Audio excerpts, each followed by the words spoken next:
이제 내일 모레 저희 중고등부 친구들이 이제 여수 지역에 비전 트립을 가게 됩니다. 그래서 주로 이제 그 여수에 저도 처음 가봤지만 이제 여수에 있는 애양원을 중심으로 해서 그 손양원 목사님이나 또 애양원에 사역하셨던 그 분들의 또 그 역사를 함께 좀 살펴보고 그렇게 하려고 해요. 애양원은 원래 이제 그 나환자촌, 나환자 병원 시설에 있던 그 마을이었습니다. 그래서 그러니까 예전에 일제 시대 때부터 이제 나환자들을 격리해서 이제 수용을 하다 보니 사람들이 아무도 그 나환자들을 돌봐주지 않았잖아요, 그죠? 다 그냥 천막에 이렇게 거지처럼 그렇게 생활을 할 수밖에 없었는데 미국의 한 선교사가 와서 그 나환자들을 버리지 않고 그 환자들을 돌보면서 이제 그 애양원이 시작됐다 그래요. 원래는 광주, 전라도 광주에서 그 나환자 병원이 시작되었는데 이제 한참 한 20년 후에 광주에서 쫓아내버린 겁니다. 나환자들을 가라 해서 그렇게 해서 찾아간 곳이 여수를 찾아갔다 그래요. 지금도 그 애양원에 가면 물론 뭐 나병은 이제는 거의 다 치유가 다 되었지만 그 성도들이 아직도 교회를 이루고 신앙생활을 합니다. 그래서 애양원 교회가 아직도 있어요. 그래서 제가 그 교회 이제 주보를 보니까 그 성도들도 뭐 우리처럼 연세가 아마 많으신 분들일 거예요. 근데 매달 요절 암송을 하더라고요. 근데 매달 한 구절씩 요절 암송을 해서 보니까 구역별로 나와서 발표를 해. 이번 달에는 몇 구역이 발표, 암송한 걸 이제 발표를 하고 이렇게 하는 걸 제가 봤었습니다. 여러분, 왜냐하면 우리의 영원한 소망은 하나님 나라에 대한 확실한 약속은 하나님의 말씀에 있는 줄로 믿습니다. 그래서 여러분 담대한 소망을 가지고 오늘도 이 힘겨운 세상 속에서 주의 말씀을 붙잡고 살아가는 우리 모두가 될 수 있기를 축원합니다. 지난주에 우리는 마가복음 13장의 말씀에서 그 마지막 때에 마지막 날에 주님께서 행하실 일들을 우리가 살펴보았습니다. 특별히 그것은 그 당시에 유대인들이 가장 자랑하던 예루살렘 성전에 대한 것이었죠. 절대로 무너지지 않을 것 같은 그렇게 견고한 예루살렘 성전이 어떻게 된다고요?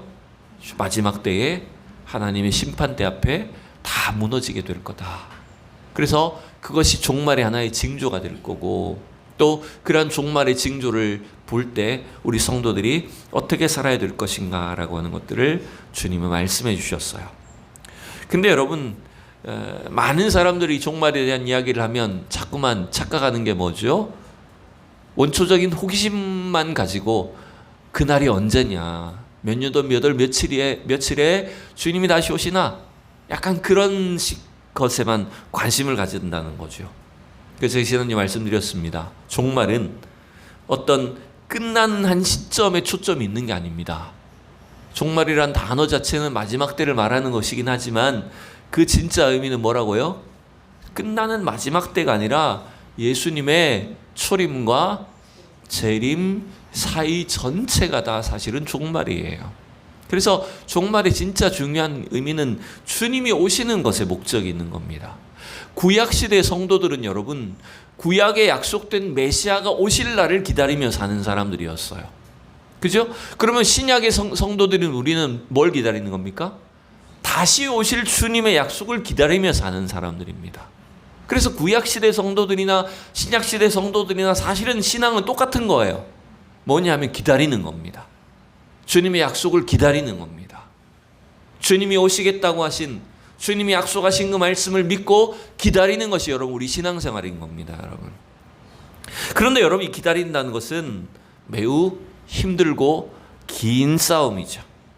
그죠? 왜냐하면 때때로 주님이 언제 오실지 잘 알지 못하기 때문에, 그리고 베드로후서에 나오는 것처럼 하나님을 믿지 않는 사람들이 우리를 보면서 어떻게 조롱할까요? 주님이 온다는 날이 언제네요 도대체. 맨날 세상은 똑같은데 뭐가 오냐, 이렇게 조롱한다는 거예요. 그때 우리가 마음에 막 상처를 입기도 하고 또 때때로 우리가 의심하기도 하고 불안해하기도 한다는 거예요. 그러나 여러분, 예수님은 약속하신 대로 이 땅에 오셨고 또 약속하신 말씀대로 다시 오실 것이다라고 하는 것을 여러분 우리는 믿어야 된다는 거예요. 그래서 마태, 마가, 누가복음의 이 공통적인 기사를 보면 오늘 본문에 이 나오는 주님의 재림에 대한 이 말씀을 보면 계속해서 반복되는 메시지, 명령이 뭔지 압니까? 그것이 오늘 설교의 제목처럼 깨어있으라라고 하는 거예요. 깨어있으라는 게 뭡니까? 잠도 자지 말고 24시간 눈 딱 부릅뜨고 있으라는 말일까요? 단순히 여러분 잠자지 말라는 의미가 아니에요. 그건 여러분 하나님의 약속을 신뢰하는 자들의 태도를 말하는 거죠. 제가 또 방금 제가 이 설교를 시작하기 전에 언뜻 제 마음속에 어떤 생각이 들어왔냐면 깨어있으라라고 하는 참 좋은 중요한 의미는 뭔지 압니까? 그것은 주님이 우리와 함께 하기를 원하시는 거예요. 그래서 겟세마네 동산에서 이제 우리가 다음에 살펴볼 본문이지만 예수님께서 멀리 떨어져서 기도하실 때 제자들에게 뭘 부탁하셨어요? 깨어있으라라고 하셨죠. 여러분 그게 뭔지 압니까? 밤새도록 그냥 기도하고 있으라 이런 단순히 이런 의미가 아닙니다. 그것은 주님이 함께 하기를 원하시는 거예요. 그래서 주님은 이렇게 말씀하셨어요. 일어나서 함께 가자. 여러분 오늘도 이 죄악된 세상 속에 우리가 믿음으로 깨어있고 영적으로 깨어있고 주님과 함께하는 삶을 살아야 되는 겁니다. 자, 그래서 예수님께서 우리 오늘 이 본문에서 왜 우리가 깨어있어야 하는지에 대한 이유들을 좀 간단하게나마 살펴보려고 합니다. 첫 번째는 여러분 깨어있어야 되는 이유는 이거예요. 뭐냐면 시대를 알 수 있기 위함이라는 겁니다. 깨어있어야 시대를 분별할 수 있고 알 수 있다는 거예요. 자, 28절과 9절 두 구절을 같이 읽어봅시다. 시작. 무화과나무의 비유를 배우라. 그 가지가 연하여지고 잎사귀를 내면 여름이 가까운 줄 아나니. 자, 안 넘어가네. 이와 같이 너희가 이런 일이 일어나는 것을 보거든 인자가 가까이 곧 문 앞에 이른 줄 알라. 여러분 앞선 그 11장에서 사실은 예수님께서 그 베다니에서 성전을 향해서 아침에 일어나 제자들과 함께 가다가 열매 없는 무화과 나무를 보고 어떻게 하셨어요? 열매 없는 무화과 나무를 저주하셨어요. 그리고 그 다음날 아침에 보니까 무화과 나무가 말라서 뿌리까지 말라서 죽어버렸어요. 그래서 사실 이미 무화과 나무를 통해서 한 가지 교훈을 말씀을 하셨습니다. 그것은 열매 없는 무화과 나무처럼 열매 없는 예루살렘 그 성전 신앙이 결국은 하나님의 심판대 앞에 망한다는 거예요. 오늘 13장에 그 성전의 멸망을 예고하신 것도 마찬가지죠. 아무리 여러분 인간이 막 높고 화려하고 크고 좋은 건물을 가지고 대단한 신앙인 것처럼 보여도 하나님이 함께 하시지 않으면, 하나님이 기뻐하시는 신앙과 열매가 없다면 결국 어떻게 된다는 겁니까? 다 하나님의 심판대 앞에 무너진다는 거예요. 그래서 어쩌면 이 무화과 나무의 비유도 마찬가지입니다. 이게 이제 계절에 따라 무화과 나무가 가지가 연해지고 이파리가 나오면 이제 계절이 이제 여름이 돌아오는구나, 조금 있으면 열매를 맺겠구나, 이제 아는 거죠.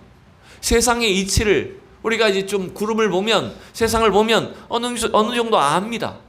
근데 여러분 그건 안다라고 말하면서 정작 뭘 모르는 걸까요? 주님이 오신다는 것을 모르고 있다는 거죠. 주님의 임재가 가까이 왔다는 걸 모르고 있다는 건 결국 뭡니까? 눈은 뜨고 있지만 영적으로는 닫혀 있다는 거죠. 세상을 볼 수 있는 지혜가 없다는 걸 말하는 겁니다. 그래서 여러분 주님 우리에게 깨어있으라라고 말하는 건 딴 게 아닙니다. 이 세상을 분별하기 위해서는 우리가 믿음으로 깨어있어야 된다는 겁니다. 말씀의 진리 가운데 깨어있어야 됩니다. 그래야 죄악된 것들을, 악한 것들을 여러분 분별할 수가 있는 거예요. 그래서 여러분 29절에 다시 보면 이렇게 돼 있잖아요. 이와 같이 너희가 이런 일이 일어나는 것을 보거든. 여러분 이런 일이 뭘까요? 어떤 일이 일어나는 겁니까? 이건 앞선 내용들이에요. 13장 앞부분에 주님께서 우리가 좀 건너뛰긴 했지만 앞서서 기록되어 있는 그 모든 환난들, 세상 속에 온갖 배교하는 일, 부모가 자식을 팔아넘기고 가족이 가족을 배반하고 우리가 신앙 때문에 핍박당하고 온 세상 가운데 고난을 겪는 그런 일들이 일어나는데 그것도 끝이 아니죠, 사실은. 근데 그러나 그 일들, 그런 징조들이 다 뭐라는 거예요? 주님이 오실 날이 멀지 않았다는 거예요. 그걸 볼 수 있어야 된다는 거죠. 이 세상에 죄악된 것들을 통해, 이 세상에 패역한 것들을 통해 주님이 다시 오실 날이 멀지 않았구나, 이걸 분별할 수 있어야 된다는 거예요. 그런데 분별력이 떨어지면 어떻게 됩니까? 여러분, 이 세대의 징조들을 보지 못하고 주님 다시 오신다는 그날을 여러분 우리가 깨닫지 못한다면 우리는 어떻게 살아가게 될까요? 세상 사람들하고 똑같아지는 거예요. 믿지 않는 사람들처럼 그게 죄인지도 모르고 그냥 유행 따라서, 사람들을 따라서 그냥 분별력 없이 살아가 버리는 겁니다. 그래서 여러분, 오늘 주님 우리에게 깨어있으라라고 말씀하시면서 이 세상과 세대를 분별하라는 거예요. 악한 이 세상의 유행과 흐름에 밀려가지 않도록 여러분 우리의 신앙의 본분을 지키는 성도들 될 수 있기를 축원합니다. 두 번째, 여러분 깨어있어야 되는 이유는 뭘까요? 그것은 바로 그날이 언제인지 아무도 알 수 없기 때문에 깨어있어야 된다는 거예요. 이건 주님은 계속해서 주님 오신다고 말씀하시면서도 그날과 그때는 아무도 모른다, 이걸 자꾸 반복하시지 않습니까? 자, 30절부터 우리 읽어봅시다. 시작. 내가 진실로 너에게 말하노니 이 세대가 지나가기 전에 이 일이 다 일어나리라. 천지는 없어지겠으나 내 말은 없어지지 아니하리라. 여러분, 물론 이 30절의 말씀이 해석이, 의견이 조금씩 다를 수 있겠지만 가장 기초적으로는 여러분, 이 세대가 지나가기 전에 이 일이 일어나겠다. 이게 무슨 일이 일어난다는 겁니까? 뭐가 일어난다는 겁니까? 예루살렘 성전이 어떻게 된다고요? 무너진다는 거예요. 실제로 여러분 AD 70년에 예루살렘 성전이 무너집니다. 그래서 주님의 30절의 말씀은 그 예루살렘 성전의 멸망에 대한 예언이 이 세대가 지나가기 전에 너희가 다 보게 될 거라는 거예요. 결국 이게 뭡니까? 31절에 나오는 것처럼 하나님의 약속의 말씀은 절대로 없어지지 않는다는 겁니다. 유대인들에게 예루살렘 성전이 멸망당하는 것은 그들에게 어쩌면 유대 종교의 종말을 의미하는 겁니다. 마치 그것처럼 이 세상에 우리가 막 그렇게 붙잡고 있던 것들이 어느 순간 무너지는 날이 올 거라는 거예요. 그 종말이 온다는 겁니다, 여러분. 그건 그냥 단순한 끝이 아닙니다. 단순한 우주의 멸망이 아닙니다. 그것은 하나님이 계획하신 일들이 성취된다는 걸 말하는 거예요. 자, 2절 3절 마저 읽읍시다. 시작. 그러나 그날과 그때는 아무도 모르나니 하늘에 있는 천사들도 아들도 모르고 아버지만 아시느니라. 주의하라, 깨어있으라. 그때가 언제인지 알지 못함이라. 왜 우리가 깨어있어야 된다고요? 주님이 언제 오실지 모르기 때문에요. 아무도 모른다는 거예요. 예수님 자신도 모른다는 거예요. 왜냐하면 왜 이걸 모르는 게 사실은 필요합니까? 여러분, 마지막이 언제인지를 안다면 여러분, 그건 오히려 하나님을 제대로 믿지 못하게 되는 겁니다.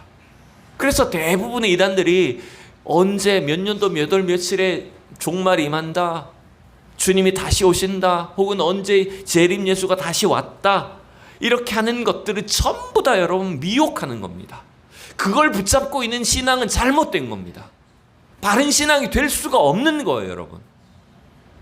그래서 대부분의 이단과 사이비는 전부 다 여러분 이런 임박한 종말에 대해서 잘못된 교리들을, 원초적인 호기심을 자극하는 교리를 통해서 사람들을 미혹하는 거예요. 그래서 사람들을 조종해버리는 겁니다. 여러분, 우리가 신천지를, 우리 한국 사회 안에 신천지의 문제를 너무나 잘 알지 않습니까? 신천지가 여러분 예전에 다른 그 비슷한 부류의 이단들과 마찬가지로 신천지가 여러분 자기네한테 들어와야지 요한계시록에 나오는 14만 4천 명 안에 들어온다. 14만 4천 명만 하나님이 구원하신다. 그래서 신천지가 막 한때는 빨리 14만 4천 명 안에 들어와야 된다. 14만 4천 명이 차면 어떻게 된다고요? 주님 다시 오신다. 종말이다. 그래갖고 막 사람들을 막 자극을 한 거예요. 그러니까 사람들이 어때요? 마음이? 혹시라도 그 14만 4천 명 안에 내 이름을 넣어놔야지. 신천지 교적부 안에 14만 4천 명 안에 내 이름이 들어가야지. 이런 식으로 사람들을 끌어들였습니다. 근데 이게 숫자가 점점점 늘어났어요. 그 교적부 안에 온갖 사람들 다 끌어들이니까 5만 명, 10만 명, 어느 날 14만 4천 명 훨씬 넘었어요. 지금 훨씬 넘었습니다. 자기네 교적부 안에. 그러니까 이제는 뭐라고 할까요? 계속 말을 바꿉니다. 뭐라 말을 바꾸냐면 그냥 14만 4천 명 안에 들어와서는 안 된대요. 그래서는 안 되고 복음방 교사는 돼야 된다. 그 자기들이 운영하는 그 복음방의 교사 정도는 돼야 된다. 아니면 전도를 한 몇 명은 해야지 구원받는다. 왜냐하면 14만 4천 명이 넘어버렸기 때문에. 계속 말 바꾸기를 하는 거예요, 여러분. 그게 여러분 이러한 거짓된 이단의 가르침과 미혹에 넘어가지 않기 위해서는 여러분 어떻게 해야 된다고요? 주님의 진리의 말씀 안에서 깨어 있어야 된다는 거예요. 하나님의 그 진리의 말씀으로 여러분이 영적인 분별력을 가지고 또 약한 것들을, 미혹하는 것들을 분별할 수가 있어야 된다는 거죠. 그래서 저도 전에는 부목사로 있을 때는 그때는 굉장히 또 민감했잖아요, 그죠? 그래서 사람들 중에 저 사람이 신천지인가 아닌가, 교회 나오는 사람들 중에 그걸 이렇게 일부러 막 그것만 주목해서 본 적도 있어요. 대체로 또 보여요, 그게 어떨 때는 보면. 어떤 한 자매가, 청년부의 자매가 이렇게 등록을 해서 교회를 나오는데 얘가 너무너무 열심히 있는 거야. 너무너무 착하고 막 열심히 있어. 근데 어느 날 그 자매 카톡방에 이렇게 사진이 있잖아요, 여러분, 그죠? 우리 카톡 보면 그 사람이 올려놓은 이렇게 사진들을 볼 수 있잖아요. 그 사진에 보니까 자기 거실을 찍었는데 거실 책상의 저 구석에 책이 하나가 보이는 거예요. 책이 선명하진 않지만 책이 저 구석에 보이는데 그걸 확대를 해갖고 싹 보니까 신천지 책이야. 그래서 찾아냈어요. 그때는 얼마나 그게 민감한지, 이게 혹시나 저게 신천지가 아닐까. 네. 그래서 이제 얘기를 했죠. 야, 너 신천지에서 봤지? 처음에는 아니라고. 우리가 다 알아봤어. 네. 그랬더니 화들짝 놀라가지고 나가버리더라고요. 그러니까 여러분, 이처럼 오늘날 교회 안에도 여러분 큰 교회일수록 얼마나 그게 더 많겠습니까? 여러분 이런 미혹케 하는 사단의 영들로부터, 악한 이단의 세력으로부터 여러분 영적으로 깨어 있어서 여러분 잘 분별할 수 있는 저와 여러분 될 수 있기를 원합니다. 마지막 세 번째는 여러분 왜 깨어 있어야 되냐면, 같이 읽읍시다. 3번 시작. 하나님이 주신 사명이 있기 때문에 깨어 있어야 한다. 여러분, 하나님 우리에게 이 땅을 사는 동안 뭘 주셨다고요? 하나님의 사명을 주셨기 때문에. 그래서 깨어 있어야 된다는 거예요. 자, 34절부터 같이 읽읍시다. 시작. 가령 사람이 집을 떠나 타국으로 갈 때에 그 종들에게 권한을 주어 각각 사물을 맡기며 문지기에게 깨어 있으라 명함과 같으니, 그러므로 깨어 있으라. 집주인이 언제 올는지, 혹 저물 때일는지 밤중일는지 닭 울 때일는지 새벽일는지 너희가 알지 못함이라. 수요 예배일지 새벽 기도일지. 여러분, 예수님은 그 마태마가 누가복음에 보면 주님이 다시 오시겠다는 그 약속 가운데, 깨어있으라는 명령 가운데 이런 비슷한 비유를 참 많이 사용하십니다. 오늘 본문에도 집주인이 타국으로 갈 때 그 종들에게 뭘 맡겼다고요? 34절에 사람이 집을 떠나 타국으로 갈 때 그 종들에게 권한을 주어 각각 사물을 맡기며 라 그랬어요. 우리 각자에게 하나님 주님의 권한을, 그리고 우리 각자에게 하나님의 사명을 맡기셨습니다. 우리에게 꼭 맡겨 주신 줄로 믿습니다, 여러분. 그리고 문지기에게 깨어 있으라라고 명하는 겁니다. 여러분, 문지기에게 깨어 있으라는 것이, 문지기 혼자 이렇게 착 깨어갖고 주인이 언제 오나 그거 다 기다리고 있다가 주인이 올 때 탁 신호를 주면 놀고 있다가 일하는 척 하라는 말입니까? 엉망으로 살다가 야, 주인 온다. 옛날에 학교 때 쌤 온다 이렇게 해서 애들이 막 떠들고 장난치다가 선생님 오면 그때 공부하는 척 하는 거, 그렇게 하라는 말입니까? 그게 아니죠. 주님이 언제 오실지 모르기 때문에 우리 각자에게 맡긴 사명을 감당하라는 겁니다. 그래서 여러분, 마태복음에 보면 이 종의 비유도 기록되어 있지만 비슷한 다른 비유가 또 나오죠. 여러분, 그게 뭐냐면 열처녀의 비유도 나오고, 또 어떤 비유도 나올까요? 달란트의 비유도 나오지 않습니까? 한 종에게는 5달란트를, 다른 종에게는 2달란트를, 또 한 종에게는 1달란트씩 줬다는 거예요.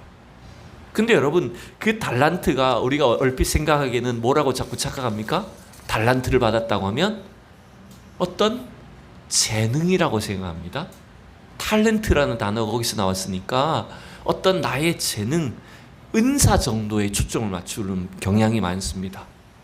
그래서 재능이나 은사, 난 재능이 없는 것 같아, 혹은 난 재능이 있는데 잘 못 쓰겠어, 없어졌어, 은사를 제대로 사용 안 해서 없어졌어, 약간 이런 초점으로 생각을 합니다. 그러나 여러분, 달란트는 그 개념 아닙니다. 달란트는 여러분, 돈의 개념으로 따져본다면 이거는 내가 한 사람이 어떻게 감당하지도 못할 만큼, 갚을 수도 없을 만큼의 엄청난 금액을 말하는 거예요. 여러분, 1달란트란 말은 어떤 의미, 오늘날의 화폐 가치로 바꾼다면 여러분, 수억 원쯤 하는 겁니다. 어느 날 갑자기 주님께서 나에게 수억을 맡겨버리신 거예요. 그리고 주님 오실 때 찾으시겠다는 거예요. 그게 뭡니까? 내 마음대로 쓰라는 겁니까? 땅에 묻어놓으라는 겁니까? 은행에 맡기고 그냥 이자만 받아 먹으라는 겁니까? 여러분, 그건 반드시 해야 되는 사명이라는 겁니다. 내가 해도 되고 안 해도 되는 선택사항이 아니라는 거예요.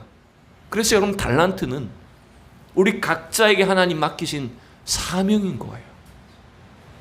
그래서 이 주인이 다시 올 때 그것을 찾으시는 것처럼, 달란트를 주인이 찾는 것처럼, 오늘 우리가 주님 언제 오실지 모르기에 깨어있으라라고 하는 것은 나에게 맡긴 사명이 무엇인지를, 그 사명을 내가 끝까지 붙잡고 그 사명 감당하기를 위해서 노력하며 주님 앞에 헌신하는 걸 말하는 거예요. 자, 마저 읽읍시다. 36절 7절 다 같이 시작. 그가 호련히 와서 너희가 자는 것을 보지 않도록 하라. 깨어있으라. 내가 너희에게 하는 이 말은 모든 사람에게 하는 말이니라 하시니라. 자, 마지막 구절이 중요하죠. 깨어있으라라고 다시 제자들에게 말씀하세요. 근데 그것이 제자들에게만 주신 사명입니까? 12제자와 12사도만 그 사명을 받은 겁니까?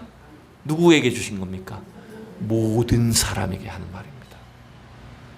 오늘 주의 자녀로 부름받은 저와 여러분 모두에게 하나님의 사명을 주셨습니다. 이건 단순히 직분도 아닙니다. 단순히 어떤 단기간의 임무만을 말하는 게 아닙니다. 우리가 주님 나라 갈 때까지 평생 동안 우리는 하나님의 사명을 맡은 자들입니다. 여러분, 저와 여러분 복음의 사명을 맡은 줄로 믿으시기 바랍니다. 우리가 함께 서로 사랑하고 섬겨야 되는 그 사랑의 사명을 받은 것을 여러분 믿으셔야 됩니다. 하나님 우리에게 주신 귀한 영혼들을, 우리 자녀들을, 가족들을 구원하고 저들을 인도해야 될 복음의 사명을 맡은 거예요. 그래서 사명자로서 우리가 주님은 다시 오실 때까지 그 사명을 감당하기 위해서는 어떻게 해야 된다고요? 우린 날마다 깨어 있어야 된다는 거예요. 신랑을 기다리던 열처녀처럼, 열처녀의 사명은 뭡니까? 기름 등불 준비하는 게 사명이었어요. 여러분, 우리에게 주신 사명에 집중하는 저와 여러분 되길 원합니다. 여러분, 우리 가정에 주신 사명, 교회에 주신 사명, 주님 다시 오실 때까지 때를 얻든지 못 얻든지 복음을 증거하라고 주신 그 사명, 여러분 그 사명 앞에 끝까지 깨어서 주님 나라를 위해서 충성하는, 그래서 잘했다 칭찬받는 저와 여러분 될 수 있기를 진심으로 축원합니다.